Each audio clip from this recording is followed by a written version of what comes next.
तो आज का दिन बजट का दिन, बही खाते का दिन। बही खाता लेकर वित्त मंत्री निर्मला सीतारमण संसद पहुंच चुकी हैं। कैबिनेट की बैठक चल रही है, स्वीकृति दी जाएगी और अब से 34 मिनट 10 सेकंड बाद वो अपना बजट भी पेश करेंगी। उसके लिए आपके लिए, मेरे लिए, रोमाना और शिरीन के लिए क्या है, हम लगातार आपको जानकारी दे रहे हैं।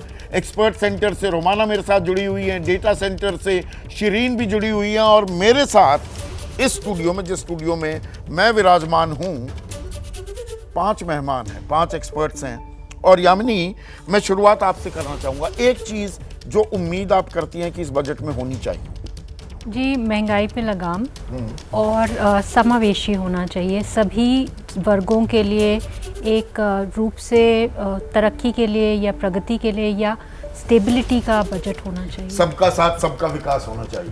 गोपाल भाई, इनकम टैक्स फ्रंट पे मेरे को लगता है जो पुरानी ओल्ड रेजिम जो है उसको रिस्ट्रक्चर किया जाएगा। उसको पॉपुलर बनाने के लिए 80C की जो लिमिट है। आपके मुंह में घी शक्कर पर मैं यहाँ पर अभी कह दूं, मुझे नहीं होता दिख रहा है। मुझे लग रहा है डिस्करेज जैसा किया जा रहा है ओल्ड टैक्स रिजीम को, वो परंपरा या वो चलन और आगे बढ़ाया जाएगा। ये न्यू टैक्स रिजीम पर ला रही है में सरकार। एक तबका है जो कि इन्वेस्टमेंट पर जोर देना चाहता है, 70% अभी भी पुरानी व्यवस्था सेविंग्स पर है। जोर देना चाहता है, तो उनको इसलिए इस स्कीम को निकालेंगे नहीं। ये लोग पैरेलल स्कीम को चलाएंगे।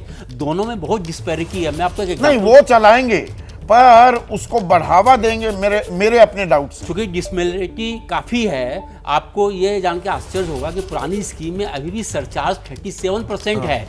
5 करोड़ से ज़्यादा जिनकी इनकम हो जाती है, जबकि नई स्कीम में वो 25% है केवल। तो इतना ज़्यादा फर्क है। एक क्लाइंट का हमने तो कैलकुलेट दोनों में कुछ समन्वय होना चाहिए। प्रवीण झा, छोटे छोटे कमेंट चाहूंगा। बिल्कुल। तो मैं, अगर एक बात आप कहेंगे मुझसे एम्फसाइज करने को, जस्ट टैक्सेशन जो है वो हिंदुस्तान का सबसे बड़ा मुद्दा है। रिसोर्स मोबिलाइजेशन जो है उस पर आप कैसे तवज्जो दे सकते हैं। स्थिति आपकी ये है कि 80 के दशक में 1 बिलियनर ज्यादा कमा रहे हैं, ज्यादा टैक्स दो, कम कमा रहे हैं, कम टैक्स दो। बिल्कुल बिल्कुल सीधा सा और उसमें आसान जो बात है कितने बिलियनर आपके हो गए, 166-67 के हाँ। आसपास हो गए हैं अभी। उसमें से 64 बिलियनर का इजाफा हुआ था कोविड के 2 वर्षों में। तो ये आर्थिक असमानता भी दूर करनी भयंकर है। अब होगी। जब तक देवेंद्र शर्मा, आप क्या चाहेंगे बजट में हो? देखिए, जहाँ तक तो एक्सपेक्टेशन की बात है, मुझे लगता है कि बहुत इंपॉर्टेंट है कि सन 2000 के बाद अगर हम देखें, आज 24 साल हो गए हैं तकरीबन। 24 साल में organisation for economic cooperation and development, जैसा कि आपने पहले कहा, वो मार्केट इकोनॉमी को प्रमोट करते हैं।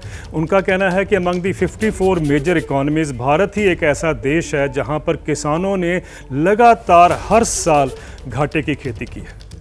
मुझे लगता है कि हमें उसको समझना, जितना मर्जी हम बोले हमने किसानों के लिए बहुत किया है, लेकिन आपके सामने ये स्टडी है और वो ये भी कहती है कि 2022 में 14 लाख करोड़ रुपए का नुकसान हुआ है किसानों को एक साल में। एक साल में। आपने कहा था 2000 और 2016 के बीच में 45 लाख करोड़ रुपए का नुकसान हुआ था। उसमें ऐड कर लीजिए 14 लाख करोड़ रुपए एक साल में नुकसान हुआ है। इसका मतलब ये है कि आज खेती जो है वो इस क्राइसिस में है, इस संकट में गुजर रही है कि उसके लिए आपको कुछ करना पड़ेगा और वो विजिबल होना चाहिए।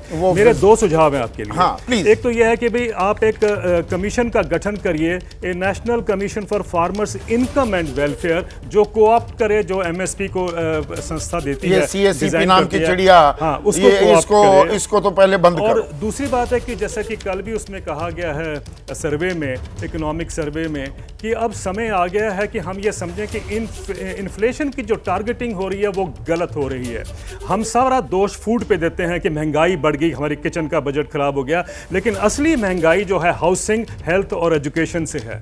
इसको हम जब तक नहीं उसमें फोकस करेंगे, मुझे नहीं लगता आप किसान को दोष इसलिए दे रहे हैं कि आपको खेती से लोगों को निकालना। आप क्या देखना चाहेंगे बजट में? मैं जो अफोर्डेबल हाउसिंग के लिए जो डिमांड थी, और अफोर्डेबल हाउसिंग की डेफिनेशन जो 2017 से आज तक चेंज नहीं हुई है, उसको चेंज करते हुए जो टैक्सेस के अंदर छूट थी, चाहे वो 60 स्क्वायर मीटर से कम के फ्लैट बनाने पे टैक्स में रिबेट थी, या CLS स्कीम थी, या जो हाउसिंग लोन ले रहा, फर्स्ट हाउस ले रहा, उसके लिए जो रिबेट्स थी, उसको दोबारा से रिवाइज करके और उसकी जो है बैंड विड्थ जो है बढ़ाई जाए। और दूसरा, ईज़ ऑफ डूइंग बिजनेस जो है, अभी भी रियल एस्टेट के अंदर बहुत ज़्यादा जो है कॉस्ट इन्वॉल्व है अप्रूवल्स और उसके और इंडस्ट्री का स्टेटस मिला है तो बाकायदा दिया जाए ना, वो अभी भी अफोर्डेबल हाउसिंग को हुआ है। दिया, लेकिन आरबीआई को गाइडेंस जारी नहीं एग्जैक्टली करी, मैं तो वही कह रहा हूँ, बैंक- अधर में अटका हुआ है ना। बिल्कुल ऐसे लटका के ये सपनों का घर जी का जंजाल नहीं बनना चाहिए। जैसे ही घड़ी का काटा दोपहर 2:30 पे आए, बबीता जी का दिल सास बहू साजिश के लिए मचल जाए। और ये है इनकी बहू, पूरे दिन ऑफिस की टेंशन हो जाए गॉन जब ये करें अपना फेवरेट शो फ्री टाइम पे ऑन। इनकी तरह आप भी देखें अपना फेवरेट शो अपने टाइम पर और डाउनलोड कीजिए एबीपी लाइव ऐप अपने स्मार्ट टीवी पर।